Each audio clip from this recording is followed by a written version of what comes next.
What's up, everybody? Welcome back to the Schmozone podcast. Today's episode is brought to you by OriginMain.com. Some of the best products on the market. I love using the Jocko Discipline Go. That stuff's great. It's better than any of your other alternative energy drinks. It gets you fueled up. Jocko's white tea.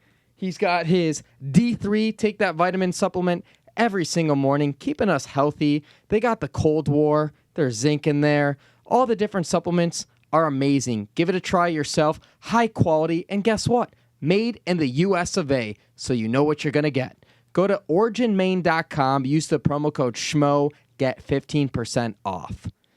Another sponsor of today's episode is Sheath Underwear. The most comfortable pair of underwear in the world. Their anatomical isolation pouch for the male extremities is revolutionary. They isolate your family jewels for some extra comfort. You have to try these things out right now. 30% off by using the promo code SCHMO. It's the holidays. It's only going on for a few more days. Take advantage of this now. You will not be disappointed. Go to sheathunderwear.com, promo code SCHMO, 30% off. Don't miss out. And today's show is also brought to you by Egg Weights, the only hand weights in the world to conform to your body's natural motion. You can use these for boxing, for running, for walking, anything for your overall general fitness. They have the half-pound sets, the 1-pound sets, the 2-pound sets, 4-pound sets, 5-pound sets. And look, these things even mold into your hands. These little loops go around the rings to your fingers. Help improve that hand speed for shadow boxing. They're amazing. Check them out. Use the promo code SCHMO10 to get 10% off at eggweights.com. Let's start the show. 1, 2, 3.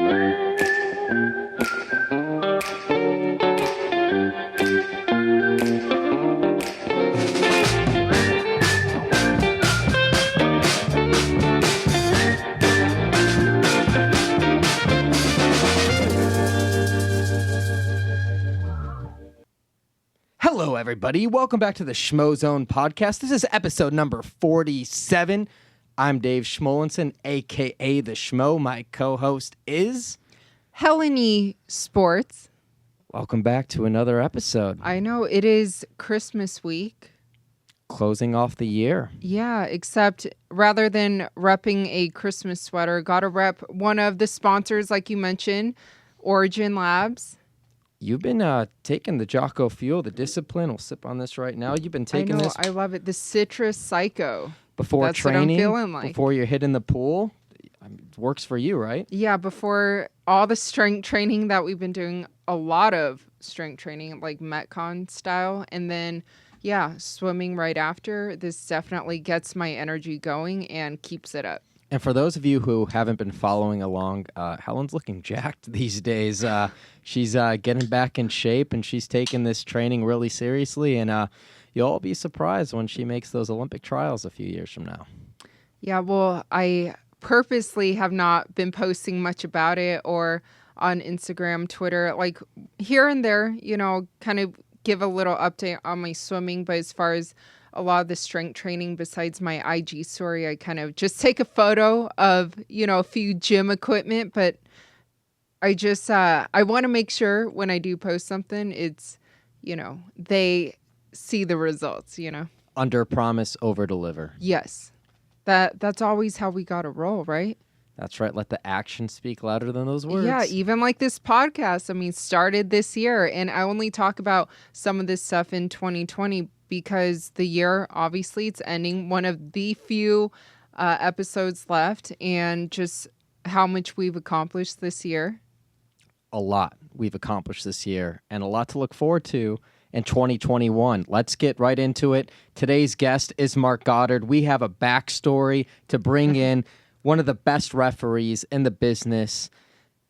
We just caught up with him actually right after the fight night when Stephen Wonderboy Thompson beat Geoff Neal. We'll get into that. But before his flight. Before his flight back to the UK, came in town just for this fight. You found someone else before his flight, Rob Font. Rob Font as well. We'll get into that, Yeah. But let's just start off with this. Fight Island 3 announced. Dana White drops the bombshell on his Twitter on Instagram. Everything has been announced. Those 3 fights in, a week and a half?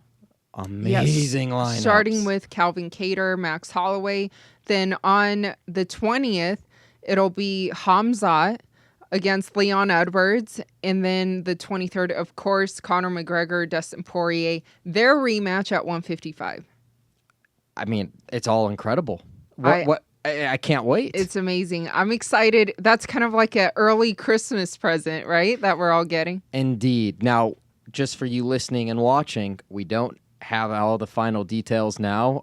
We will do our best. Hopefully we'll be there again. And we'll have some fun interviews lined up for sure. Well, speaking of fun interviews, and like I mentioned, 2020 just wrapping up. I do know your alter ego, the Schmo, you have something fun coming up, right? Yes, we have the Schmo Awards lined up, which we will actually announce on the first episode of 2021. So it'll be on that Tuesday, January 5th. Is that the date? Yeah, that's actually my sister's birthday. Perfect. We'll have the Schmo Awards. We'll be giving out a total of 6 awards, 7 total people. Don't want to give you the criteria just yet, but you know it's going to be Schmo, of course. And we will hand deliver these awards to the recipients. It might not happen right away, especially if we go to Fight Island, but I will get on a plane and I will take myself and the Schmo to location, and we will hand deliver these awards. Yeah, I mean, look, for you, it's like, and for me too, a motto that I love, where there is will, there's always a way. So you'll find a way to hand deliver everything. For sure. And I think maybe next week I can get more into what the criteria is, but I promise you it's not the traditional awards. Yeah, we can't reveal it all right now. It's Schmo involved. It's not a Schmo award ceremony by being traditional. There's going to be some Schmo involved. Yeah, I think we all know by now, even the fans, the listeners, that everything you do, it's not not really traditional. Not at all. But speaking of awards, Ring Magazine, boxing, yes, they came out with their awards for Fighter of the Year. Two of them. Tyson Fury and Teofimo Lopez, both very well deserved. And you were telling me this in the car yesterday when we were coming back from our workout sesh. This is the 5th time in history that Ring Magazine's had co-fighters of the year for the award. When was the last time prior to this? Ooh. It was like a couple decades ago, right? I think it was like, 5th time in 92 years, according to what I read. And then first time in 35 years. So I love Tio and I love Gypsy King, 2 people that we both love to interview. Well, I don't know about you and Tyson Fury as much as me. Hey, don't start shit right now. Okay. Sorry. I love interviewing Tyson Fury, larger than life. But do you feel that's appropriate? I like it. I'm not mad about it, but I can make the argument that Teofimo deserves it over Tyson Fury. I see where you're coming from, and I think maybe I'm just trying to think about the other side of the picture, just where or how Tyson Fury beat Deontay Wilder. Maybe that's where people could see it going for Tyson Fury as well. I definitely see what you're saying. What Teofimo did to Lomachenko when so many people, I mean, we're just looking at Loma like one of the greatest boxers, right? And unstoppable. And then what Teofimo did to him. And I mean, it wasn't surprising for us because we know him. But anyway, so for Tyson Fury, maybe just his performance overall over Deontay? Well, I look at it from this standpoint. I'm not even going to... The quality of opponent for both of them. You're talking about Deontay Wilder and Lomachenko. Both quality of opponents that Fury and Teofimo got the victor over. That speaks for itself. But one did this during the pandemic, training-wise, fight-wise. The other one didn't. Tyson Fury beat Deontay Wilder without having to deal with the circus of this 2020 year, the beginning of the 2020, which seems like 3 years ago at this point by now. Before the pandemic really, took its course throughout the world, he fought Deontay Wilder. He didn't have the extra baggage here. Teofimo had to do it in the empty stadium. He had to train with all the obstacles and everything of that nature. And the aura of Lomachenko not losing And having all those different belts, not saying one belt's greater than the other, but, Deontay Wilder just had the WBC belt, and you know how there's a million belts in boxing. Loma had 2 or 3 belts, if you look at that from that perspective. And Tyson Fury's always been at the top of the food chain. Look, when he beat Klitschko, he took the belts, the lineal heavyweight champion. He's had that aura around him for the past few years. Teofimo, this was his moment. When he beat Comey at the end of this time last year in December, and he got that IBF championship belt, and then Teofimo's got the other belts. He unifies it. He's the young, flashy kid. He's young. He's in his early 20s. I give it to Teo because of all those different other factors. I definitely see where you're coming from, and I can definitely agree with that. But also something else that we were debating after our workout yesterday, our strength workout, we were also talking about, for example, like with the fighters of the year, the boxing fighters of the year versus MMA fighters of the year, well, UFC fighters of the year, right? Everyone is talking about, for example, the Hamzat, or is it Kevin Holland? And you mentioned a good point yesterday where you said, how many times have they fought? Exactly. You're taking the words out of my mouth, and I like that. Well, I literally did. I like that. Yeah. Kevin Holland, 5 times. Davidson Figueiredo, 4 fights. Hamzat, was it 3 fights? Yeah. But those are the guys that you're talking about for Fighter of the Year. At least Davidson and Kevin Holland. I think it's one of those 2 guys. Whoever it is. But they fought 4 times or 5 times versus those 2 boxers that we mentioned, Teofimo and Tyson Fury. They fought once. That just shows you the level of activity we're seeing in the UFC MMA world versus the boxing world. For Fighter of the Year, and that's what 2020 has brought us. So thank you, UFC. Thank you, Dana White. I mean, that's what I'm saying. Yeah, thank you to the UFC. Yeah, and because we just covered the last UFC event of 2020. What a year it's been. It's been a crazy year, and so that's a good segue to just recap what we just did. We just saw the last UFC Fight Night of the year. Hamzat and Leon Edwards now moved to January 20th. They'll be on that Wednesday evening fight card on Fight Island. But the new main event that slipped in was Geoff Neal, Stephen Thompson, 2 of the nicest guys in the world. Stephen Thompson loves you. Stephen Thompson's a great guy. Yeah, he said in your guys' interview, was it something, not like it, if you guys teamed up, but what was that thing he just said? Taking over 2021. I said, what 2021 brings over. He's promising that he will be the welterweight champion of the world. And look, he's put himself in position. Hey, who knows? He might be fighting the winner of Leon Edwards and Hamzat Chimaev. Okay, he looked great because in there. It depends, because the one fight that hasn't been announced yet, or it could be announced as we're doing this podcast, do we have a date yet for Usman and Gilbert Burns? Not that's been announced yet. But that's going to happen. And I really and firmly believe that Kobe Covington and Masvidal is going to happen. So between that whole mix, and then Leon Edwards, Chimaev, and then Wonderboy Thompson, maybe Wonderboy fights the winner of Kobe and Jorge, or he's going to fight the winner of Leon Edwards and Hamzat Chimaev. Actually, you know what? I take that back. Well, it's not official, but there are rumors that they're targeting Usman Burns for UFC 258 February 13th. Excellent. Okay, that would be great. But that's what I'm saying. So now we have such a good, clear picture of what's going on in the welterweight division. And, man, you brought him up earlier, too. Look at the bantamweight division.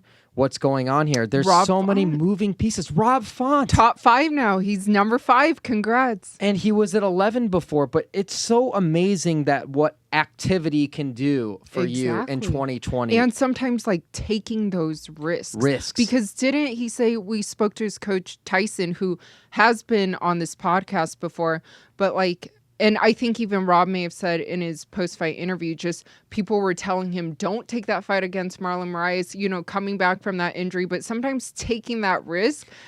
And look what he did, and then boom. Yeah, we were there. He tore up his knee pretty good, I believe. It was at the UFC Fight Night DC card last December. Mm-hmm. We were there when he beat Ricky Simone.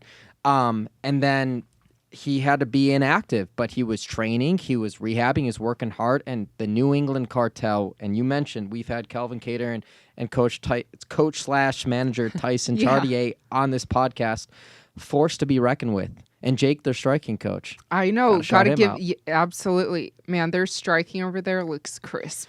They're good. So forced to be reckoned with. And now look at the position that Calvin Kattar's going to be in. He's the headlining the first fight back in 2021 against Max Holloway, who many think should still be the UFC That's featherweight true. champion. And I think also when they were on our podcast, they mentioned Calvin wanted to fight Max. Yes, indeed. And here we go. And they talked about that for being the Ultimate Fighter, which still hasn't been announced yet. Who's going to be coaching the Ultimate Fighter? And that's... Do you think it's Colby versus Jorge? Is that the only reason why it hasn't been announced yet? Because they're trying to finalize that? It should be those two. It really should. Steve-O agrees with me. I asked Steve-O that question, or the Schmo asked Steve-O that question, which, by the way, one of the OG stuntmen in the business, in the game. For the kids that did not grow up watching Jackass, I'm sorry. Go and watch it. Those are amazing. Well, he's the ultimate daredevil. So he was like the daredevil and the prankster. He was a prankster too, right? He was the OG before prankster the YouTube days. Before the YouTube boys. Now you got like kids like the Nelk boys in there. But Steve-O, the Jackass guys, Johnny Knoxville. He did some crazy Bam stunts. Margera. Those guys were doing it first. Yeah. First. The MTV style. There it is.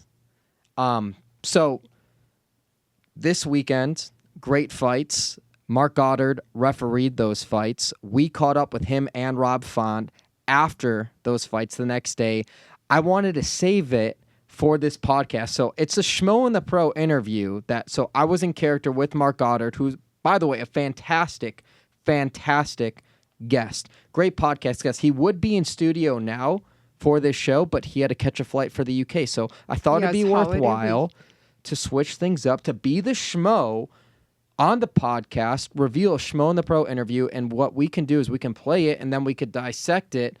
I can give a little behind the scenes, right? Behind the scenes, covering sports through Heart and Hustle of what that interview's like or what being the character's like. But he gives some amazing responses, and obviously you interviewed him. That's on your YouTube channel now. So I wanted to ask him a little bit There were different questions, different types of of questions.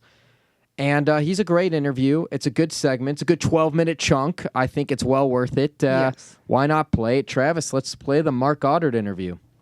This is the Schmo with the Pro with one of the best referees in the business. Now he's in the flesh. Marc Goddard on U.S. soil in Las Vegas. How we doing? What's up, buddy?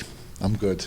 Yes, it was great to see you refereeing for the last UFC Fight Night, the last fight card of the year. Wonderboy Thompson, Geoff Neal, they collided heads early on. A classic clinic of striking from Wonderboy to get it, man. Does it ever get old for you to be refereeing these great fighters? No, especially it's weird because I actually tweeted about that this morning, just saying about, I mean, it's almost like he's too nice to fight, isn't he? I mean, both of them last night I was saying about, it was just so respectful. It was almost kind of like scripted, because this year's been up and down crazy, and then you have a fight like that. It was a savage fight, a 5-round fight, and they both went after it, but their respect and their sportsmanship, it's off the charts, and it was refreshing. Very complimentary of each other during exchanges too. You got Geoff Neal burping pretty loud there too. You got Wonderboy laughing about it. Pretty unique circumstances. Yeah, and then when his mouthpiece came out and just him almost giving him a break. I come in and say, pick it up, puts it back in. He's just, everything about the guy is just absolute class. Both of them. And then obviously with you almost see things like when he lands a good shot, it's almost like, hey, you okay? He's almost checking in on him. It's refreshing, and the sport needs people like that. And it was an interesting thing last night with the head clash, because I think it was the first round, if I remember rightly, and I could see them clearly come together. They both sustained the cut.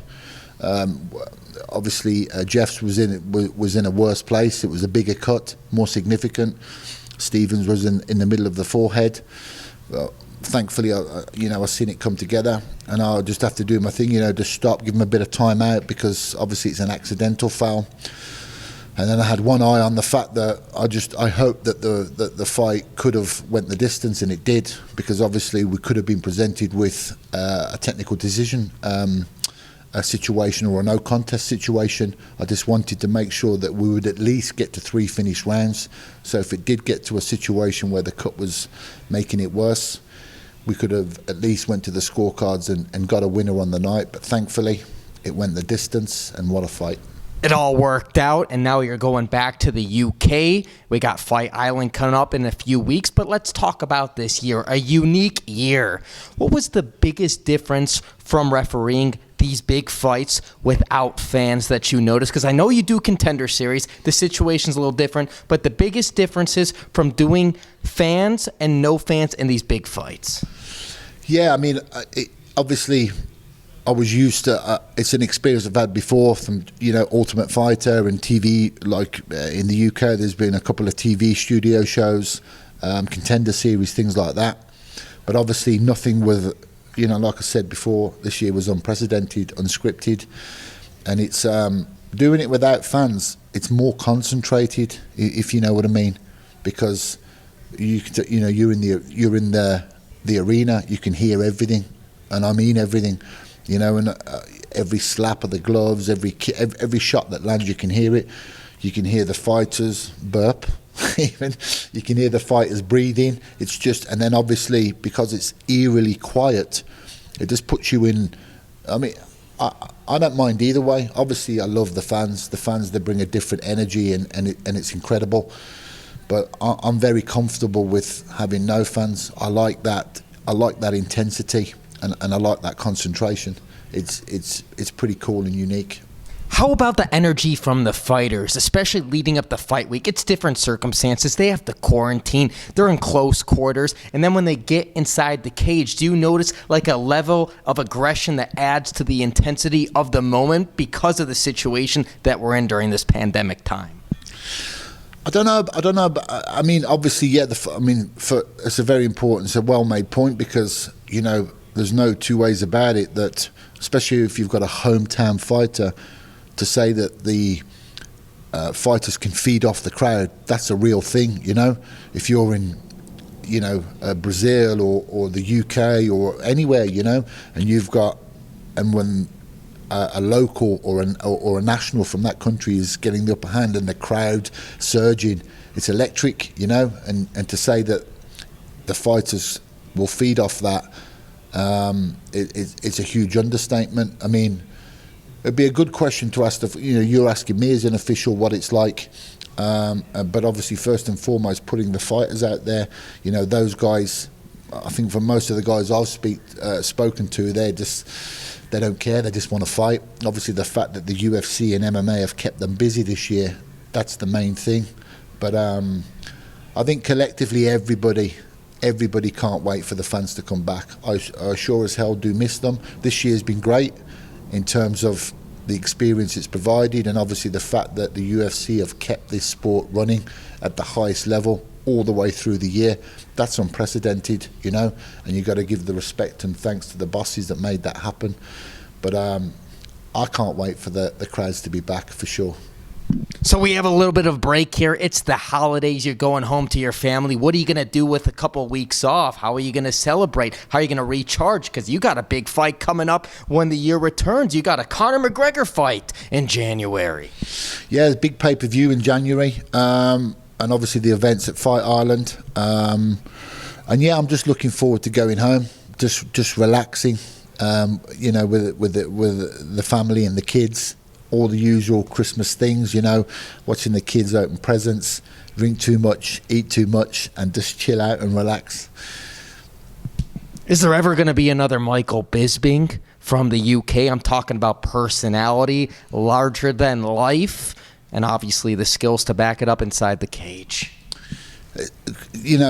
Good point. Good question, really. Obviously, I like Michael. Michael's obviously now that he's retired from fighting, we can be friends, and we were friends before. But obviously he became a UFC world champion, something that a British fighter has never been able to do yet. Of course, there will be another British champion. There's got to be. The sport's moving too quick. It's evolving too fast. You'll see just how many champions. Look at Poland, for instance. A lot of people don't realise just how deep-rooted and ingrained MMA is as a sport in Poland, especially when you look at KSW. They've produced 2 champions, the UK have produced 1, and looking at the current crop of the youngsters coming through, they're all going to be chasing those dreams. I mean, look at Michael when he had one of the longest tenures, one of the longest serving careers in the UFC. How long it took him to get to that moment. He almost made it, and then it didn't happen. And then obviously the time when he won the belt, it was an opportunity, it was circumstance, because obviously the original opponent fell out. Rockhold was there. They made the fight super quick. He stepped in, and the rest is history. And the guy's in the history books, and rightly so. He's a legend of not just UK MMA, but he's in the history books for me for MMA in general. And I think he's killing it as a commentator too. Final message for the Marc Goddard fans out there worldwide. Yeah, I mean, I appreciate all your support. You know, obviously as officials, we're in a certain place at a certain time, and the interactions are not always the best. They're not always the most favourable, but we ignore that, you know. It's the dog shit analogy, as I keep on saying. When you're walking through the grass, you look for the nice green parts. And I'm still of a firm belief that the vast majority of MMA fans are just decent, respectful people. And for those people that are out there that send those messages, I see them all. I may not respond to them all. I see them all, and I'm deeply thankful. I appreciate it. And we're thankful for you. This is the Schmozone podcast, by the way. Okay. I didn't know you had a podcast. We do. Helen and I do. No. I mean, obviously, I know you're out there in the face of it with all the fighters. I know you with your YouTube channel, etc. But I didn't know you had a podcast. So maybe if you're coming over to Fight Island in January, we'll have a sit down and do something proper. We'll do it proper without the character. And actually, when the world's right, our studio's not far away from here in Las Vegas. We can have you sit down in studio. For sure. Next time, you know, next year when... Obviously, the current circumstances being what they are, probably it's looking like the fights are going to be here for the significant period of the future, and I'll be back in and out of here, so let's do it. We'll have to do it, man. We wish there could have been a fight here at Raiders Stadium. You would have refereed it. You would have loved it, man, but eventually it will come. Come on, that's going to happen. Just going back to what you're saying about... It's almost teasing people, you know, when you fly in, because I've watched this thing being built over the years, and then you get it to a point where it's ready and it's finished, and then the fucking pandemic gets in the way. You know, I think they would have had a fight in there, but this is the thing. This is the beauty of the sport. There's so many super fights to look forward to. Imagine that, man. When they do the first time the UFC do an outdoor event in that stadium, goosebumps even thinking about it. Do you think that fight could actually happen without a name of a John Jones, a Conor McGregor, or like an Israel Adesanya not being involved in that main event? No, it's got to be. Look, it's going to be obviously a mega pay-per-view, probably on an international fight week, something like that. And it's going to need, like you said, it's going to need a Conor, a John Jones. You know, obviously John moving up to heavyweight. He's obviously gunning for the heavyweight strap. Adesanya, it's going to take the A-line stars, you know, obviously title fights, probably more than one.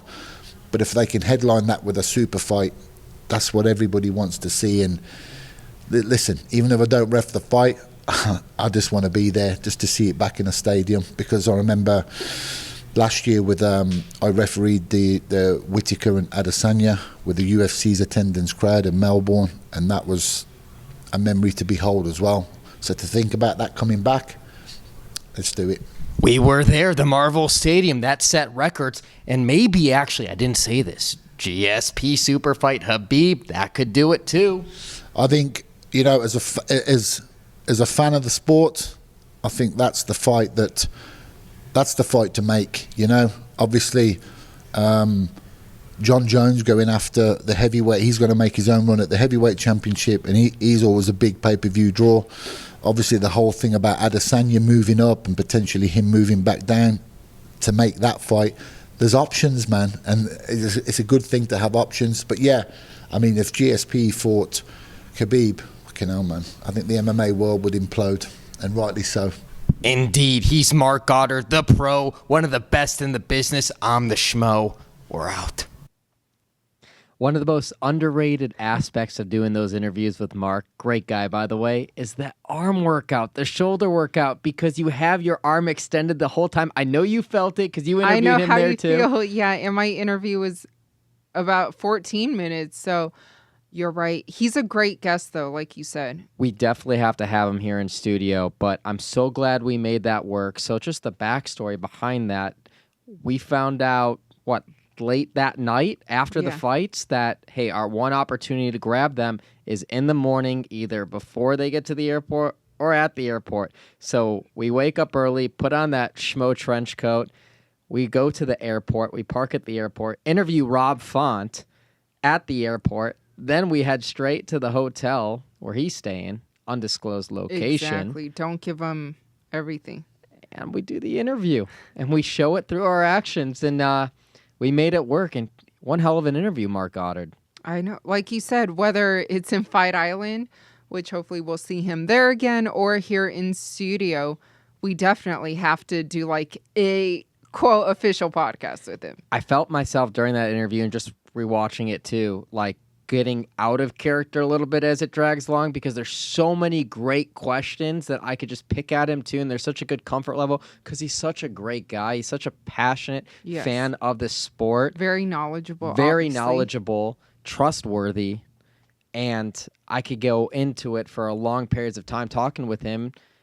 So I could see myself trying to fight the urge and temptations to go out of character. But what I love about doing the Schmo character, and you know this because we talk about this all the time, and probably some of the early listeners of this podcast from the early days of doing this show, it catches them off balance where I can ask them questions, tough questions sometimes, but specific questions at other times that I know I couldn't do if I'm just doing it in this setting right here and right now, because I can get more out of them because their guard is down. Exactly.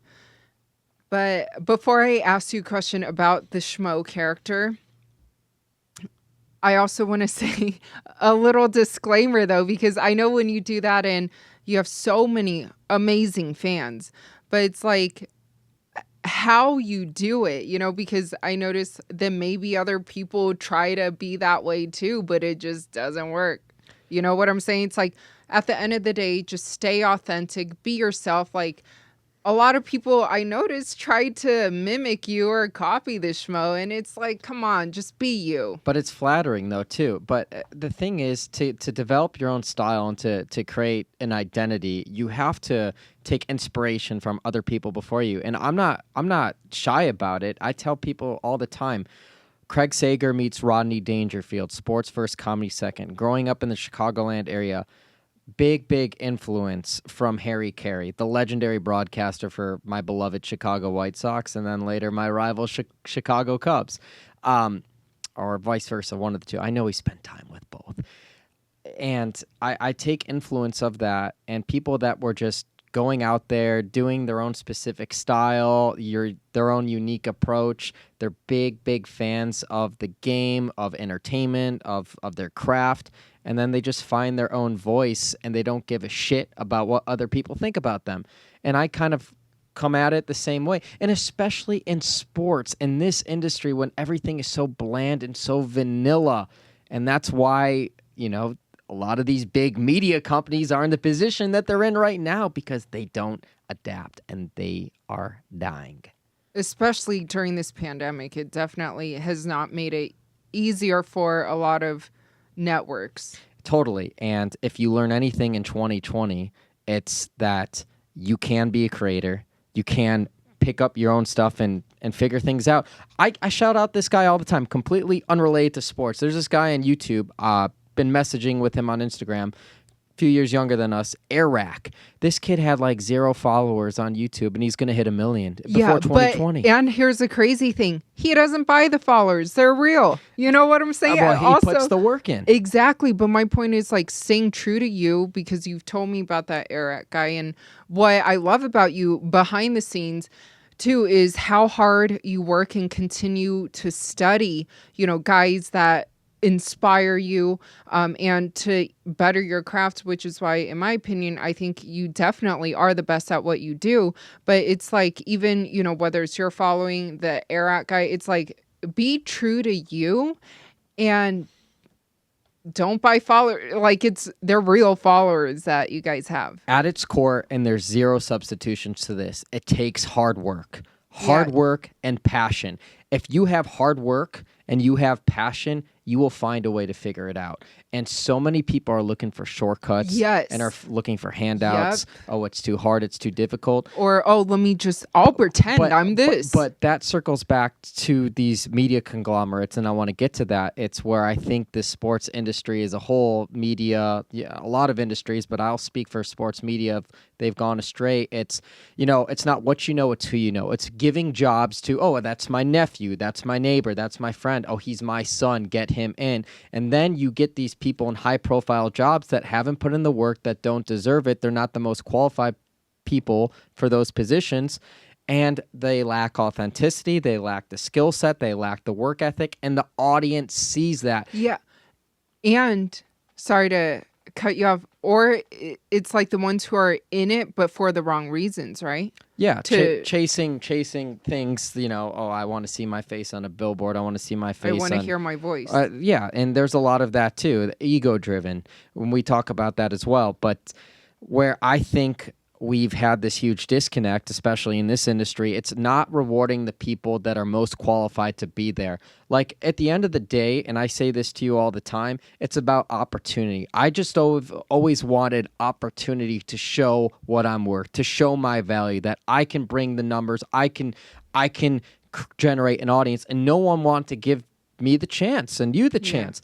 But then we created ourselves. And then what can they say? They got nothing to say. It's crickets. And who cares? Because at the end of the day, when you own your own brand and you find your own voice, you can't put a price tag on it, because your happiness is at a certain level. And then when you reach a certain pinnacle point, you start calling your own shots. And when you could call your own shots, then you can make things happen. Amen to that. And being able to, like, we built everything from the ground up, and like something I just addressed, which is even something like followers, right? Like fans, built everything, did everything the right way. And it's like, then the numbers, like, they are what they are on YouTube or whatnot. Because sometimes I feel like Twitter or Instagram or even maybe Facebook, I don't know, people kept like buy bots and stuff. It's just really weird to me. Yeah, I mean, that's 2020 and expanding. Weird. That's the technology and the world that we live in. But it's amazing too, because with these iPhones and with all the technology we have, anybody can be a creator. Anybody can put stuff out there. Like, when we were growing up, and especially me trying to break in the sports industry, graduating college 2012, it's go to a traditional network, try to break into a top 150 television network. The jack of trades back then is, can you shoot? Can you edit? Can you produce? I'm literally looking at things to write out on a teleprompter for people to read while I'm interning in those types of positions in a traditional news station, how to set that up and how to just do things in a very old school way, the dinosaurs as we call them, when that's not the jack of all trades. The jack of all trades now is, okay, can you edit? Can you shoot video from your phone, from a 4K camera that you develop? Can you create content? Can you make graphics? Can you post this on social media? Can you be highly engaged? Can you speak to an audience? And it doesn't matter if there's 5 people following you, 50 people, 5 million people. As long as you can send a message and you can keep that number, like I said, the bare bones, that 5 people intrigued and tuned for the next week, I mean, that's how it starts.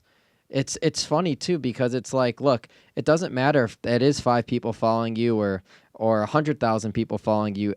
Like, the approach from me now and the approach from you now is no different than when you were coming up.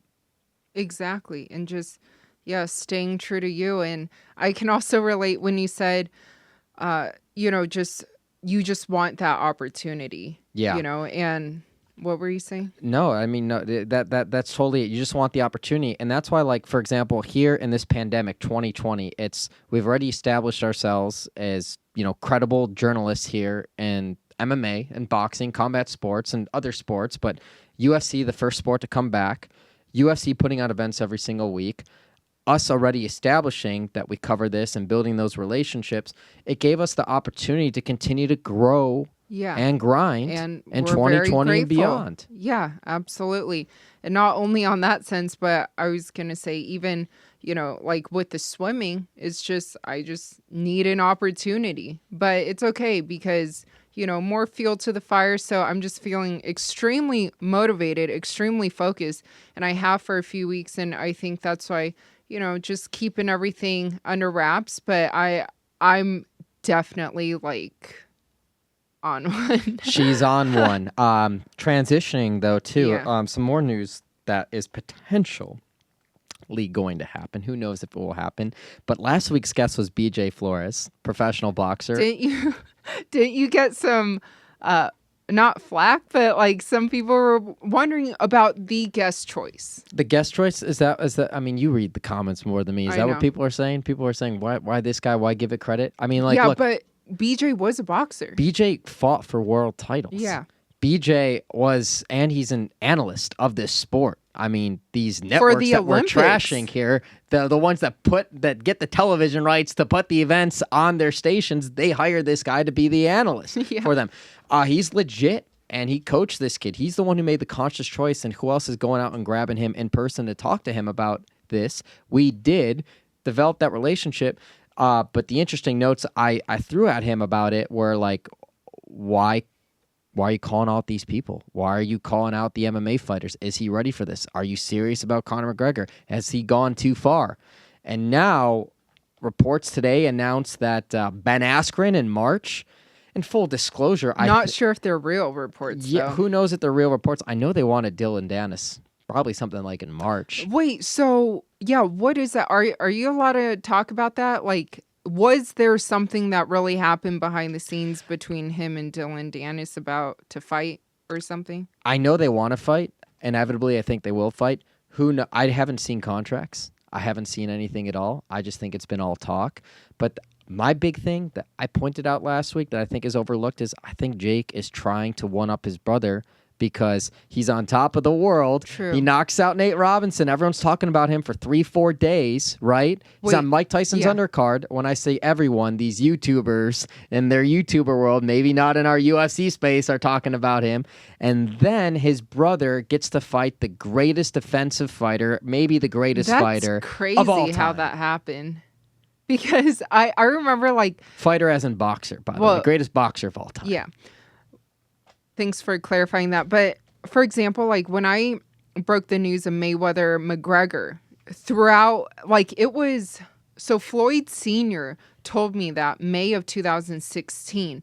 And then it didn't really even get put together. Like people kept trying to deny it for a while, even though in my mind, and I felt kind of dumb at first. Like, oh my gosh, I tweeted this, but his dad told me he was coming out to fight MMA fighter, and I asked if it was Conor McGregor. He said, yeah. And it took about a year, a little over a year, and many interviews trying to figure out, like, talk to his uncle, talk to everybody, figure out, like, okay, is Floyd going to fight Conor? But my point is, it took a while of, like, buildup of trying to dig and get stuff to see, is this fight going to be made? But then this Logan Paul thing, I'm like, how did it happen so quick, right? It's like, it's crazy. Well, they had been talking about this for like 6 months. And But that's so kind of quick. 6-8 months, and they pulled the strings behind the manager side, pulling strings behind the scenes, reaching out to him, getting onto his live chats and calling him out that way. At the end of the day, from a number standpoint, he's got the following to make it happen. Well, and it's going to bring the payday. And guess what? It might not be traditional fight fans that even click to buy it. Like, I don't know if we're going to buy it. I have no clue. I'm not thinking that far ahead, nor thinking about that in general. I'm thinking more of these UFC fights and Fight Island. But what I'm thinking is that, hey, they're going to make the money. They will make the money. Definitely. And then what else would make the money that you've even brought up to Jake before, or even BJ last week, even as the Schmo when you interviewed him, was Jake versus Logan, right? Oh yeah. And that would happen. That could happen after these fights are made. Like after the Floyds, after the Dylan Dennis's, if Conor McGregor ever would happen. I don't know. Who cares?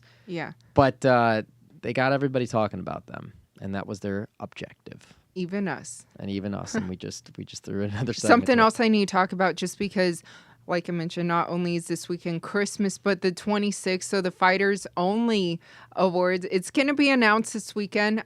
Of course, I voted for you, right?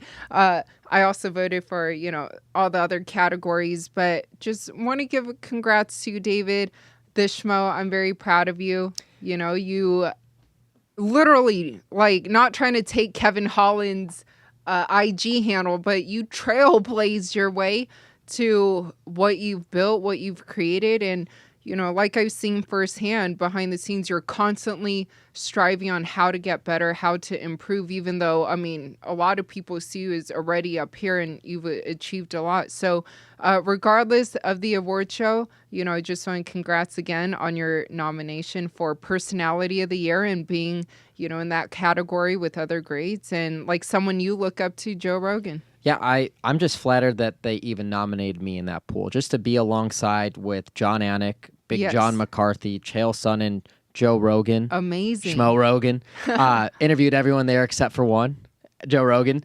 Just to be in that conversation, Chael Sonnen, it's such a high honor. I am so blessed. Do I expect to win this thing? Absolutely not. Do I care if I win this thing? Absolutely not. I'm just humble to even be in the conversation with these legends, and hopefully it could lead to a Joe Rogan interview one day. If there's any silver lining out of this, it's to that. Yes. But we'll watch it, we'll support it, and I remember covering that red carpet with you right Yeah. after I had that neck. I know. So my first exposure to it was that in 2019. Really, I got to cover the red carpet, which you had been covering for a few years. Mm-hmm. I covered it with you. That morning, I had that procedure. I had a cyst removed from my neck, so I am jacked up on painkillers, and I had the best interviews that day. I know. I can't believe that. Yeah, even looking back, you did have so many great interviews that day. And to think that a year later, well, it's been more than a year because it was supposed to be this summer, that True. I would be the one invited. I would have been walking down the red Nominated, carpet yeah. just to be at the award show. It's, again, the praise, the honor, just from the fans voting, from the colleagues, the other media members that cover this sport. I'm very supportive and appreciative of everything, and thank you. And I know maybe a lot of the fans may not know all the hard work that was put in for the many, many years, but this is still, just the beginning, and 2021 right around the corner. I know we have a lot of exciting things planned, which we won't disclose yet. Yeah, but also a video to take note of. It's going to be dropping on my YouTube channel very shortly. Is Best Schmoments of 2020. Every year, like last year, I'm like, how am I going to top 2019? I think this year, 2020, even through the muck, and there was a lot of muck this year swim through, to fight through. I think this video tops last year's video, and I can't wait to release it. Stay tuned. It'll probably be 2 days from now, tomorrow, Christmas maybe. Eve? Maybe Christmas Eve, maybe after Christmas. I'm so excited. The goal was to do this, to release this after Christmas, but I finished this early because your sister and nephew are staying with us. I finished this Sunday night. I was too excited to not edit this and put this together. I might drop it sooner than later, but just stay tuned. It's great. You definitely don't want to miss it. And I'm not just saying that. It's like last year's video was great, but this year definitely tops it. Very entertaining. So many memorable Schmoments this year. So many great Schmoments. Top Schmoments of 2020. So many to have. So there will be some stuff that's left out, but it's hard to that's because choose. it's the flow of the video. I like to, because and you do all the editing. I edit all of my videos, right? So all of the interview videos. So I work with some talented people where we collaborate on some, maybe the Schmo vs. the Pro, the vlogs, those action videos, which we'll have more of in 2021. Stay tuned for that. But those types of interviews, editing those videos, so much fun. So much fun. What you do is very clever. I will just say that. And that's the one thing too, for all those listeners and watchers out there too. It's what was a big changing point for me to get over the hump still before people really knew who I was and was paying attention to this brand and building the character, was teaching myself how to edit. For so many years, trying to break in as a traditional sportscaster, like I was so reluctant to learn how to edit. No, I'm just this behind the camera guy and all that. No, you're not. Or you got to be everybody. Yeah, but also, and this is from just even where I've worked too, a lot of people just want to be the talent. Like they just want to, but you and I can both relate on this where like I've been a cameraman, or camera woman, whatever, editor, writer, producer, just literally behind the scenes. And as you know this better than most, you don't really know what you're good at until you actually do it. And you found that out too. And you found out that you like producing content too by actually producing the content. Yes. And even writing and editing, like just there's so much more than just, I want to be the talent because I want to see, So there's always light at the end of the tunnel and there's always hope to evolve. And that's what's so exciting too about this time right now. What a time to be alive is that you can literally start anything and create anything. And the key ingredients, which we talked about earlier, the third one, and I'll just say it because, hey, everything comes in 3, consistency. Not the first time you've heard this from me. Yeah. So what would that be? It would be hard work, it'd be passion, and consistency. Yeah. What about authenticity? Of course. I mean, that someone, speaks for itself. I just want to be the schmo. But the thing is, you can't teach authenticity. You can't fake it. You either are real or you're not.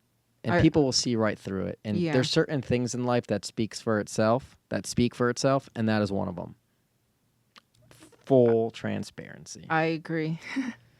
That's all I'll say on camera. On camera. That's a pretty good podcast right there that we just had. That's a good recap of everything, keeping it real. Final thoughts as we wrap this thing up that you want to get out there, because we're going to have only one more show left of 2020.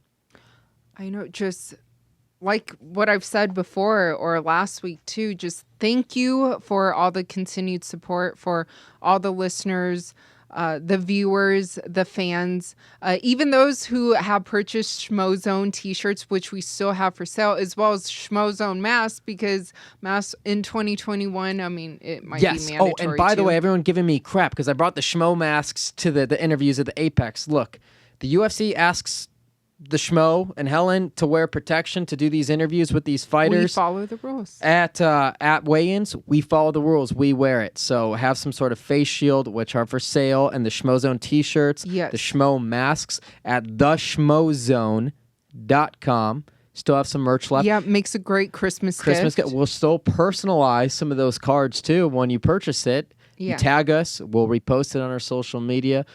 I know it's not a lot, but it's the least we can do. Help support 2 creators, right? Exactly. So thank you guys again. We greatly, greatly appreciate it. Can't believe it's already almost closing out 2020. What a year it's been. But this podcast is definitely the best thing that's come from it. I've said it before. This podcast, the best thing of 2020, best thing we've done. And I'm glad we're doing it together. And can't wait for 2021. Episode number 47 of the Schmozone podcast. We are out.